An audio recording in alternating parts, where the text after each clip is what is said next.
메시아와 천국 1세기의 유대인들 2장 메시아의 탄생 세례와 시험 예수의 족보 탄생 1장 1절에서 25절은 예수의 족보에 관한 서술이다. 그 내용은 메시아 예수의 족보 1절에서 17절 예수의 탄생 18절에서 25절 등으로 구성된다. 마태복음의 족보는 유대적인 특징을 드러내는데 누가복음에 언급된 족보 누가복음 3장 23절에서 38절과 대조적이다. 메시아 예수의 족보 1장 1절에서 17절 1장 1절에서 17절은 메시아 예수의 족보이다. 마태복음은 예수의 족보를 소개하면서 그가 아브라함의 자손, 유다 왕조 다윗의 자손임을 밝힌다. 특히 마태는 예수께서 다윗 왕의 후손임을 강조한다. 1장 1절과 6절. 족보는 세 부분으로 구분하여 소개된다. 아브라함으로부터 다윗까지 족보, 다윗부터 바벨론 포로로 잡혀갈 때까지의 족보, 바벨론 포로 이후 메시아 예수까지의 족보 등이다. 마태복음의 족보는 여러 가지 면에서 특징적이다. 이러한 특징들은 간접적으로 마태의 의도를 드러낸다. 첫째, 메시아 예수는 아브라함과 다윗의 자손임을 강조한다. 이러한 강조는 본문의 수미상관 구조, 즉 인클루지오 형식에서 발견할 수 있다. 족보는 1절에서 메시아, 다윗, 아브라함의 언급으로 시작하여 17절에서 아브라함, 다윗, 메시아에 대한 언급으로 끝맺는다. 메시아 예수께서 아브라함과 다윗의 자손임을 강조하는 형식이다. 둘째, 예수는 유다 왕족의 혈통임을 드러낸다. 6절은 다윗 왕을 특별히 언급하여 예수가 다윗 왕의 후손임을 강조한다. 사무엘하 7장 16절에 보면 하나님은 나단 선지자를 통하여 내 집과 내 나라가 내 앞에서 영원히 보존되고 내 왕위가 영원히 견고하리라고 약속하셨다. 이 약속은 예수 그리스도의 나심으로 성취되었다. 한편 본문 17절에 보면 마태는 족보를 14대씩 세 그룹으로 구분하여 서술한다. 그러나 세 번째 그룹, 바벨론 포로 이후 그리스도까지는 예수를 포함하여 13명의 이름만 나온다.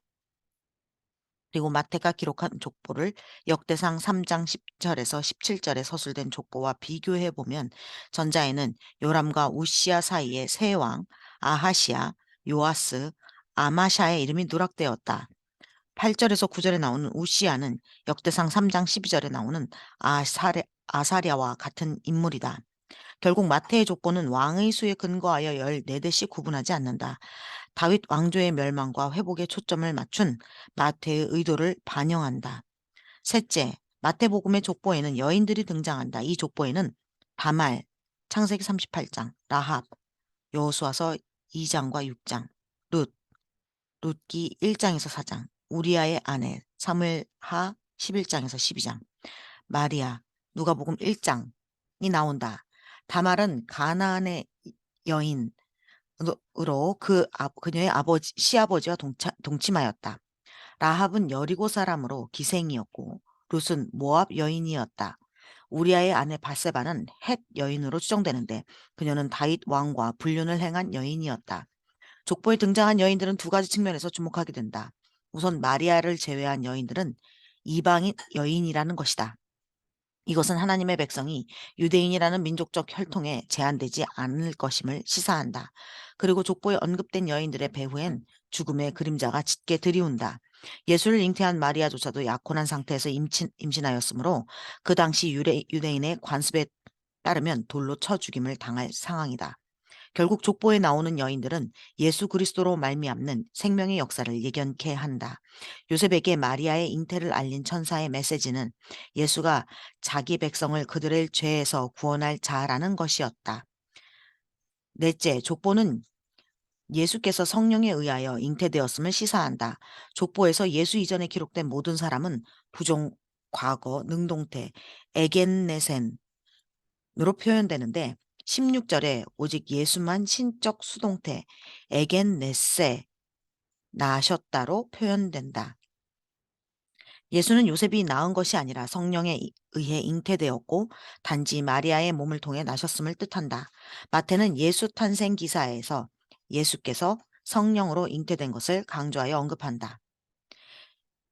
메시아 예수의 탄생. 1장 18절에서 25절은 예수의 나심에 관한 서술이다. 마태복음에 기록된 예수의 탄생 기사는 상당히 극적이다. 마태는 예수의 나심에 있어 요셉의 역할에 초점을 두어 서술한다. 그는 유다 왕족의 자손으로 대를 이어주는 역할을 한다. 또한 예수의 동정녀 탄생에 있어 은밀한 가교의 역할을 감당한다. 당시 유대인의 결혼 관습에 의하면 약혼한 남녀는 법적으로 부부가 되어 있으나 결혼 예식 때까지 동거하지 않았고 육체적 관계도 금하였다. 약혼한 여자에게서 결혼 이전에 부정이 발견되면 파혼의 사유가 되었다. 요셉은 약혼한 마리아의 잉태에 대한 천사의 고지와 명령대로 마리아를 데려와서 아들을 낳기까지 동침하지 않았다. 1장 24절에서 25절. 마태는 예수의 탄생 기사에 그의 정체를 분명히 밝힌다. 예수스는 히브리어 여호수아의 축약 형태인 예수와의 헬라어 표기인데 그 뜻은 여호와는 구원이시다. 이다. 마태는 메시아인 예수가 그의 백성을 그들 죄에서 구원할 자라고 서술한다. 1장 22절, 21절. 이 구절에서 죄에서 구원이라는 표현은 예수의 구원이 유대민족의 정치적인 해방의 차원을 넘어서 모든 민족에게 임할 것임을 시사한다. 마태복음의 족보에서 보았듯이 예수를 통해 구원받을 메시아 백성은 민족적 경계를 초월하여 이방을 포함한다. 마태복음 8장 11절에서 12절, 28장 19절에서 20절. 한편 마태는 구약 인용을 통해 예수의 동정녀 탄생이 구약에 언급된 약속의 성취임을 확증한다. 보라, 처녀가 잉태하여 아들을 낳을 것이요 그의 이름을 임마누엘이라 할 것이다. 1장 23절, 사사기 7장 14절. 임마누엘은 직역하면 하나님이 우리와 함께 계시다는 뜻이다. 마태복음에는 10개의 구약 인용이 나온다. 1장 22절과 2장 15절, 17절, 23절, 4장 14절, 8장 17절, 12장 17절, 13장 35절, 21장 4절, 27장 9절. 마태복음의 인용은 구약에 언급된 예언 성취의 관점에서 주목하게 된다. 특히 1장과 2장에 인용된 4개의 구절은 예수 탄생 및 유아기와 연관된다. 그것은 메시아 예수의 나심과 관련된 사건들이 하나님의 약속 성취와 관련된 사건들임을 시사한다. 2. 구약 예언의 성취. 2장 1절부터 23절은 동방박사의 경배, 요셉 가족의 피난과 귀환의 이야기로 구성된다. 본문은 메시아의 탄생과 관련한 구약 예언 성취의 관점에서 고찰할 수 있는 내용이다. 특히 마태는 구약 성경을 인용하므로 구약에 언급된 약속이 어떻게 성취되는지를 주목해 서술한다. 동방박사의 경배. 2장 1절에서 12절은 동방박사의 경배에 관한 서술이다. 본문은 헤롯과 예루살렘의 소동, 동방박사들의 경배의 내용으로 구성된다. 1에서 6절은 헤롯과 예루살렘이 소동하는 모습을 서술한다. 동방에서 온 박사들이 별을 보고 예루살렘에 도착하여 유대인의 왕이 나셨음을 알렸다. 고대 근동에서 박사들은 별의 움직임을 관찰하고 해석하는 지혜를 가진 점성가들이었다. 이 구절에서 유대인의 왕 칭호는 메시아의 의미로 사용된다.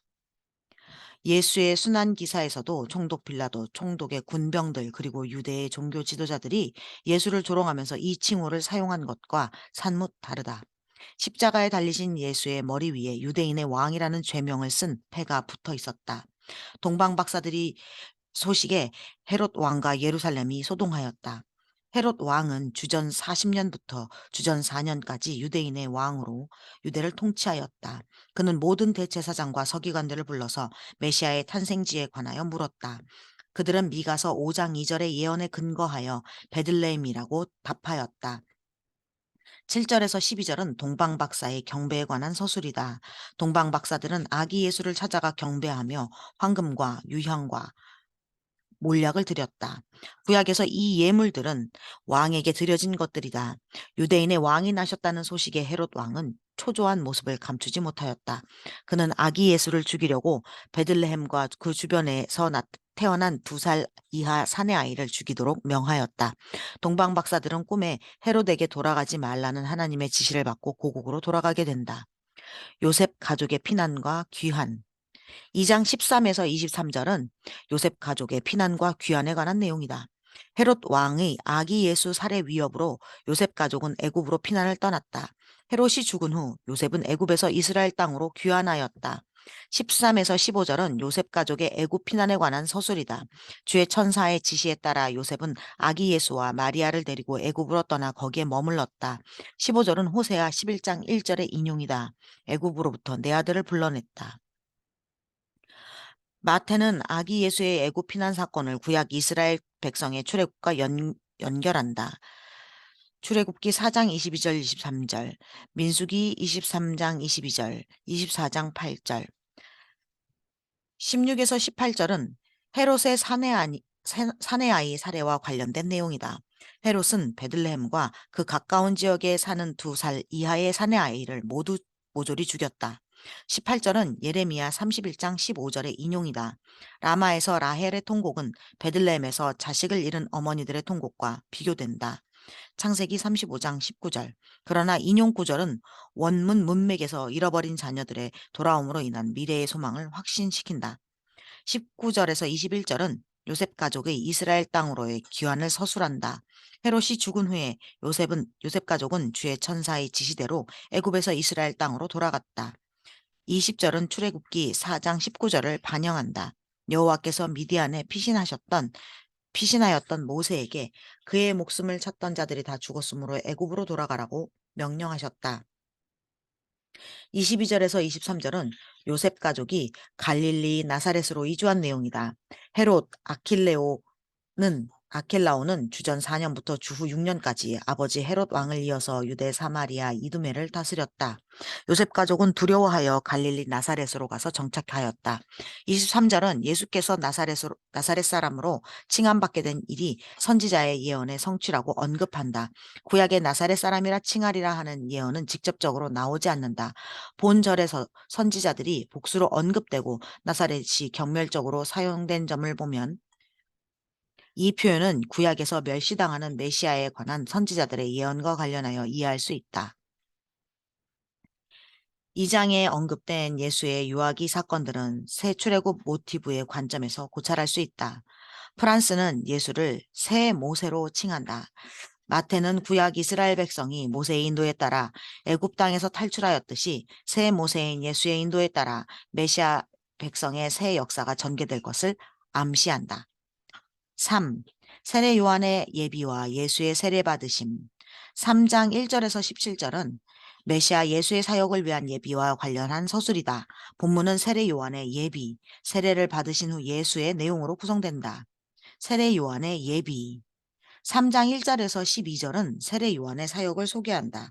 본문 내용은 세례 요한의 사역, 3장 1절에서 6절, 바리새인과 사두개인들을 향한 경고, 3장 7절에서 12절 등이다.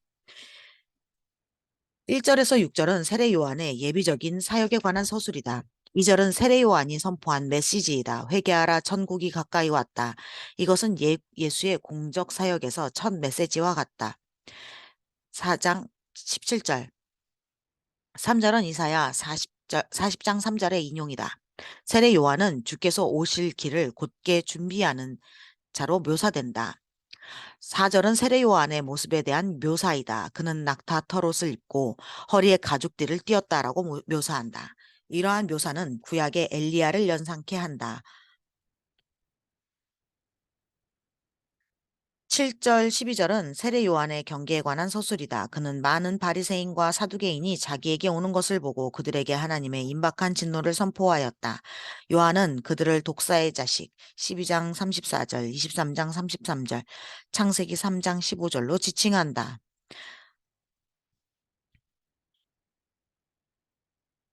7절에서 10절은 세례 요한의 경계 메시지다. 독사의 자식들아, 누가 너희에게 닥쳐올 진노를 피하라고 경고하였느냐. 그러므로 회개에 합당한 열매를 맺어라. 너희는 속으로 아브라함이 우리의 조상이라고 말할 생각을 하지 말아라. 내가 너희에게 말한다. 하나님은 이 돌들로도 아브라함의 자손을 만들 수 있다. 도끼가 이미 나무 뿌리에 놓여졌으니 좋은 열매 맺지 않는 나무는 다 찍혀서 불 속에 던져질 것이다. 11절 12절에서 세례 요한이 물로 세례를 주는 것과 그의 뒤에 오실 메시아가 성령의 불로 세례를 주는 것이 대조된다. 3장 11절에서 12절, 마가복음 1절에서 1장 8절, 누가복음 3장 16절에서 17절, 요한복음 1장 33절, 11절에서 성령과 불을 일치시키는 것으로 보는 견해가 있으나 문맥상 설득력이 적다. 11에서 12절을 그 병행 구절과 비교해 보면 마가복음은 요한의 뒤에 오실 자가 성령으로, 마태복음과 누가복음은 성령과 불로 세례를 베풀 것이라고 언급한다. 후자는 불과 경계의 메시지를 덧붙여 하나님의 임박한 진노를 강조한다. 특히 경계의 메시지에서 쭉정이는 꺼지지 않을 불에 태우실 것이다라고 선포한다. 결국 11절에 언급된 성령과 불은 메시아 세례의 양면성, 즉 하나님의 구원과 심판을 뜻한다. 세례 요한의 메시아가 세례가 알곡과 같은 의인들에게는 하나님의 구원으로 임하고 쭉정이와 같은 악인들에게는 하나님의 심판으로 임할 것을 역설한다. 이사야 61장 2절에서 보듯이 하나님의 구원과 심판의 날은 동시적으로 병행한다. 세례 받으신 예수. 3장 13에서 17절은 예수의 세례에 관한 서술이다. 예수께서 요단강에서 세례 요한으로부터 세례를 받았고 하늘로부터 난 소리는 그를 하나님의 아들로 선언하였다. 13절에서 15절은 예수의 세례 장면이다. 예수께서 요한에게 세례를 받기 위하여 갈릴리로부터 요단강에 오셨다. 세례 요한은 자신이 예수에게 세례를 받아야 하리라고 말하며 극구 사양하였다. 그러나 예수는 자신이 세례를 받음으로 모든 의를 이루는 것이 옳다고 말씀하셨다. 이에 요한은 예수께 세례를 베풀었다. 15절에 의가 언급되는데 마태복음에 7번 나온다. 3장 15절, 5장 6절, 10절, 20절, 6장 1절, 33절, 21장 32절. 이 구절에서는 의는 하나님과의 바른 관계에 근거한 사고와 행동 등 모든 생활 양식을 포괄하는 개념이다. 16, 17절은 예수의 세례 후에 일어난 일을 서술한다. 이 구절은 하나님의 임재를 시각적, 청각적으로 표현한다. 예수는 하늘이 열리고 하나님의 영이 비둘기같이 내려와 자기 위에 임하심을 보았다. 또한 하늘로부터 난 소리를 들었다. 이 사람은 내 사랑하는 아들이고 나는 그를 기뻐한다. 16절에 비둘기같이라는 직유가 나온다. 이 직유는 메시지를 전하는 자의 역할과 관련하여 이해할 수 있다. 구약의 노아 사건에서 비둘기는 정확한 메신저 역할을 한다. 창세기 8장 8절에서 12절. 예수께서 천국 복음의 사역을 위하여 제자들을 파송하면서 비둘기같이 순전하라고 말씀하셨다. 하나님의 영, 성령은 증인의 사역과 깊은 관련이 있다. 누가에 의하면 성령은 그리스도의 죽음과 부활을 전하는 자들에게 증인의 능력을 부여한다. 누가복음 24장 46절에서 49절, 사도행전 1장 8절, 17절에서 하늘에서 난 소리는 세례를 받은 예수의 정체를 확실하게 드러낸다. 시편 2장 7절, 사사기 이사야 42장 1절. 그는 하나님이 사랑하고 기뻐하는 하나님의 아들이다. 예수의 수세 사건을 통해 메시아의 길을 예비한 세례 요한은 무대에서 사라지고 이제 메시아로 오신 하나님의 아들 예수께서 무대의 전면에 등장하신다. 4. 메시아 사역의 시작. 4장 1절에서 25절은 메시아 예수의 사역 예비와 관련한 일들을 서술한다. 본문은 예수께서 받으신 시험 4장 1절에서 11절 공적 사역의 시작, 4장 12절 17절 제자들을 부르심, 4장 18에서 22절 천국의 사역 4장 23, 25절의 내용으로 구성된다. 시험을 받으신 예수 4장 1절에서 11절은 예수께서 받으신 시험에 관한 내용이다. 예수께서 성령에 이끌려 마귀에게 시험을 받으셨다. 그가 당하신 시험은 하나님의 아들로서 그의 정체성과 관련된다. 4장 3절, 6절. 예수께서 세례를 받으실 때에 하나님의 아들로 확증되었는데 사탄은 하나님의 아들로서 그의 정체에 도전한다. 헬라어 디아볼로스는 히브리어 사탄의 번역인데 구격보는 사탄 혹은 마귀로 번역한다. 신약 성경에서 사탄 마귀는 같은 의미로 사용된다. 마귀는 하나님을 대적하여 온 천하를 미혹하는 자이다. 계시록 12장 9절. 하나님의 아들은 이 마귀의 일들을 멸하기 위하여 오셨다. 요한일서 3장 8절. 1절에서 4절은 첫 번째 시험을 서술한다. 예수께서 밤낮 40일을 금식하신 후에 몹시 시장하셨다. 시험하는 자가 예수께 나와 만약 내가 하나님의 아들이라면 돌을 떡으로 만들라 시험하였다. 이에 예수께서 신명기 8장 3절을 인용하여 대답하셨다. 사람이 빵으로만 살 것이 아니라 하나님의 입에서 나오는 모든 말씀으로 살 것이다. 5장 7절은 두 번째 시험의 내용이다. 마귀는 예수를 거룩한 성으로 데려다가 그 꼭대기에 세웠다. 그리고 첫 번째 시험과 마찬가지로 하나님의 아들이라면서 뛰어내리라고 유혹하였다. 마귀는 시편 91장 11절을 인용하여 하나님이 천사들을 보내서 그를 돌에 부딪히지 않게 하실 것이라고 도전하였다. 예수는 신명기 6장 16절을 인용하여 말씀하셨다. 주 너의 하나님을 시험하지 말라.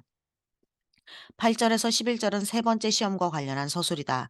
다시 마귀는 예수를 매우 높은 산으로 데리고 가서 세상의 모든 나라와 그 영광을 보여주고 시험하였다. 만일 그에게 엎드려 절을 하면 이 모든 것을 주겠다고 말하였다. 예수는 신명기 6장 13절을 인용하여 말씀하셨다. 주 너의 하나님께 경배하고 그분만을 섬겨라. 결국 마귀는 예수를 떠나고 천사들이 와서 예수께 시중들었다. 본문에서 서술된 마귀의 시험은 각각 그 특징을 지닌다. 첫 번째 시험은 사람의 생명과 관련된다. 4장 4절, 신명기 8장 1절에서 10절. 두 번째 시험은 하나님을 아는 것과 관련된다. 4장 7절, 신명기 6장 16절에서 19절. 세 번째 시험은 하나님을 섬기는 것과 관련된다. 4장 10절, 신명기 6장 10절에서 15절. 공적 사역의 시작. 4장 12절에서 17절은 공적 사역의 시작을 알리는 내용이다. 세례 요한의 체포 소식을 들은 예수께서 갈릴리 나사렛에서 가버나움으로 가셨다. 가버나움은 갈릴리 호수의 북쪽 해변 동네로 예수의 갈릴리 사역 본거지였다. 15절 16절에서 마태는 이사야 9장 1절에서 2절을 인용하여 예수의 가버나움으로의 이주가 구약 예언의 성취임을 확증한다. 이사야 원문은 다가오는 심판과 구원을 언급하는 문맥에서 나온다.